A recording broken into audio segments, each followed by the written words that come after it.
Alright, back to the concept of getting ready for a bigger match, not your local monthly. The different things that you might need to do differently for attending a regional, a state championship, a national championship.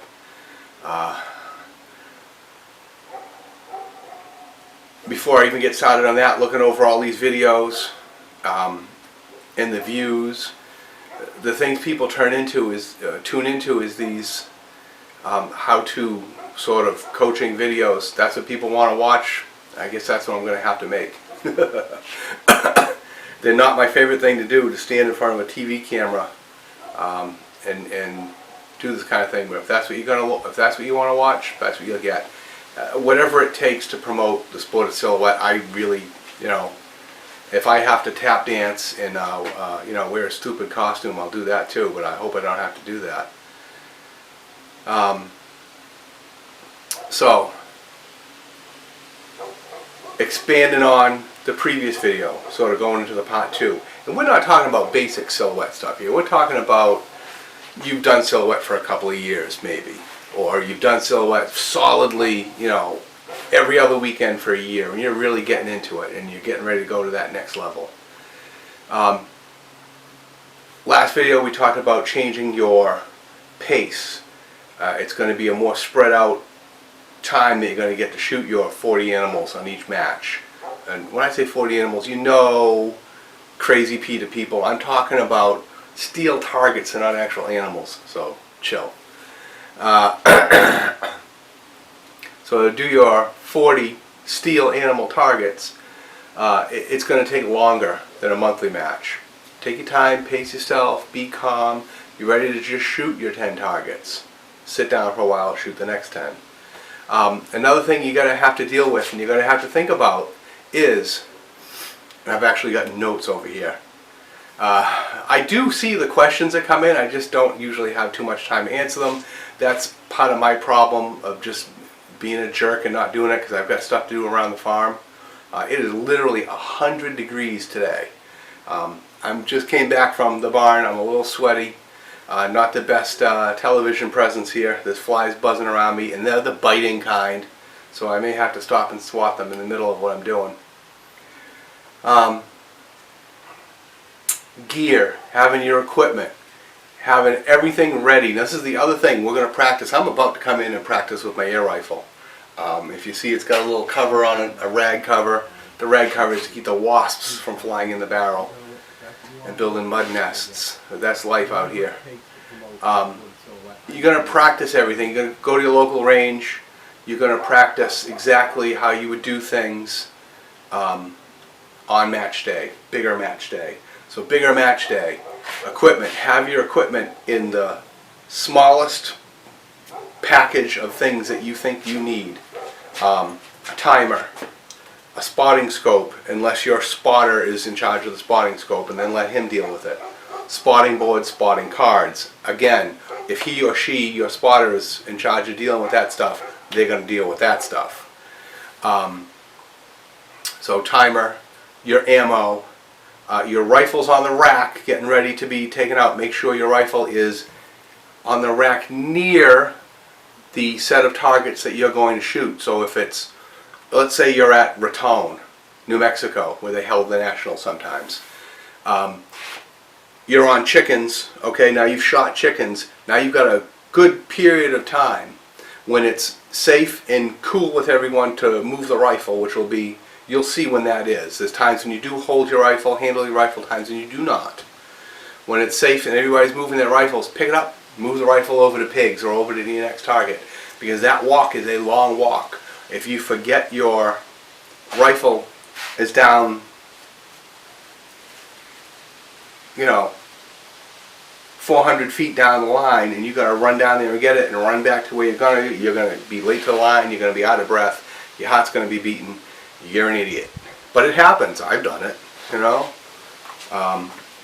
got to remember that. Also, dependent on, keep an eye out when you put your rifle on the rack of the weather. And you may want to have some sort of cover to go over your rifle, depending on what you're doing and where you are, depending on your venue. The sun is the issue.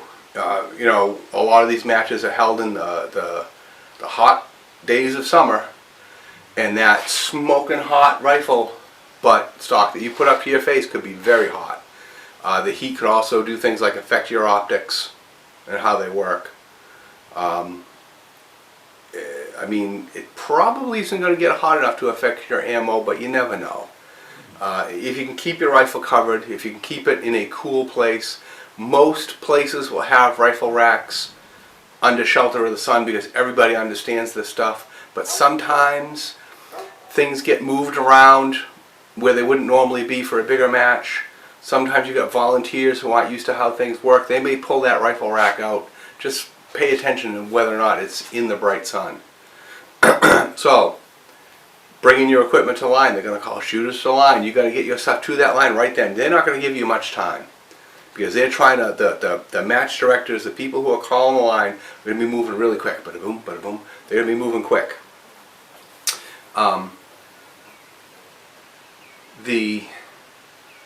So, you know, they're going to call shooters to the line. You're going to bring your stuff to the line. You and your spotter, bring your stuff, boom, down on the line, okay?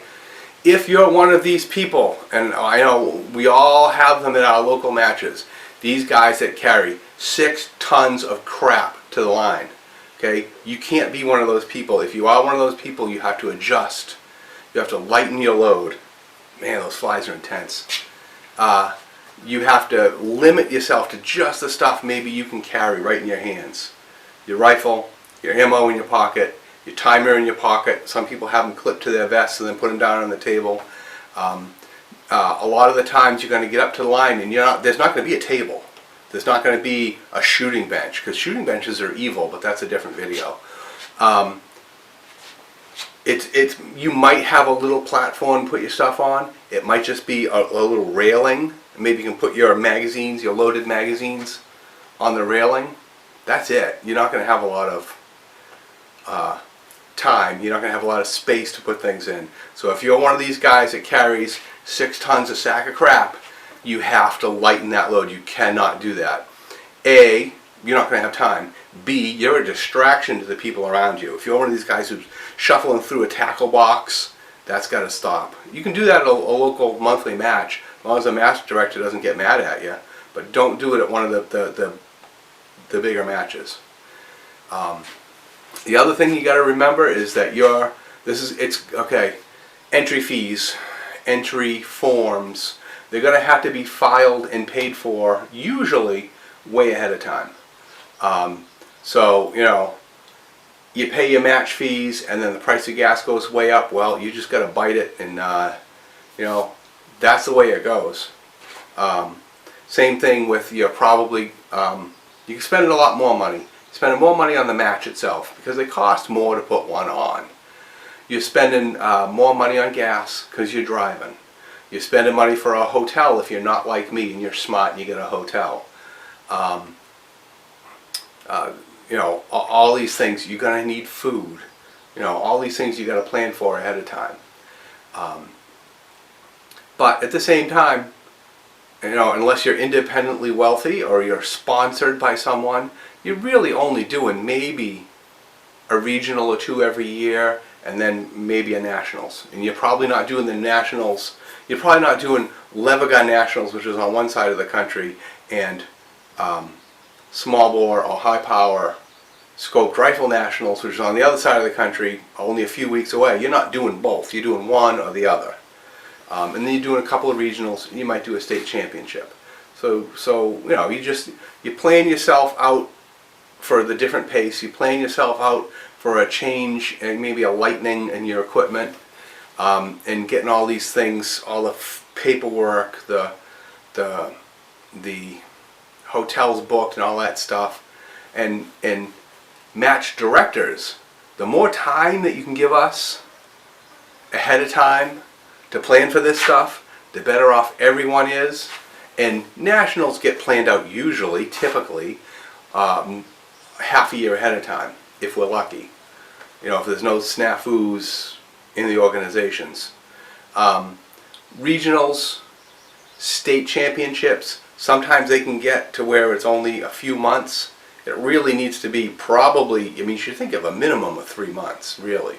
because people have to fit them into their local matches. If you run a local match, well, then you're not going to any of these other ones who pop up, you know, with not enough notice. So match directors, remember that. Maybe you can get a little bigger turnout if you give a longer lead time, especially if people are traveling, because they got to fit it in. You know, if I got a regional match over here and a regional match over here and they're 2 weeks away, I'm going to pick one. But that's that video right now. We're going to have some more instructional videos as we go along when it's not 100 degrees. My plan right now is to do some practicing, but it's so hot it's going to be a quick practice. We'll see you in the next video.